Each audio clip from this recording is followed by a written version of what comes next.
యో పుష్ప, ఏందప్ప ఇదే? A grade సరుకు? నా బిజినెస్ ఎప్పుడు స్టార్ట్ చేసినామో అప్పుడు చూసినామా, మళ్ళీ ఇప్పుడే చూస్తా ఉండమ్మా. ఈ సరుకు గోల్డ్ రా ఇదే?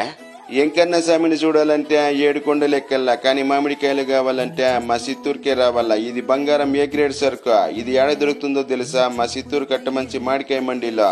ఇక్కడ దొరకని రకం లేదో, దొరకని కాయ లేదో, సముద్రం అంతా సరుకు ఉండదు. కావాలంటే రండి, బేరం మాట్లాడదామా. ఈ కాయలు ఎక్కడ పండుతుందో కొని తినే వాళ్ళకన్నా కష్టపడి పండించే రైతుకే తెలుస్తుందా. ఓసారా 5 లారీల 10 టన్నుల సరుకు దిగుండదా. ఈ మామిడికాయల జూన్ జూలై మాసంలోనే దొరికేదా, తరువాత కావాలన్నా సిక్కదా. కేశవా, లాస్ట్ సారి కింద ఈ తూర్య పండు చాలా తగ్గిపోండొస్తామా. తొందరగా పోయా పండ్లు తీసుకుని తిను. ఎందుకంటే సీజన్ దొరికే పండ్లు తింటే ఒంటికి చాలా మంచిదిరా. ఈ విషయం తెలిసిన నీకా? ఏంద్రా అట్టా చూస్తా ఉండవా? బ్యాగ్ ఎత్తుకుని పోయి 5 కేజీలు మల్గోబ, 5 కేజీలు బేనీస్, 5 కేజీలు చక్కెర కుట్టిలు తీసుకొని పోయా సీవులకి ఇచ్చేసిరా పో. అట్టి పోయినప్పుడు మంచి చిరంజీవి పాటు ఒకటి పోరా. స్వచ్ఛమైన అర్థ తెనుగు బిట్ట కబాలా.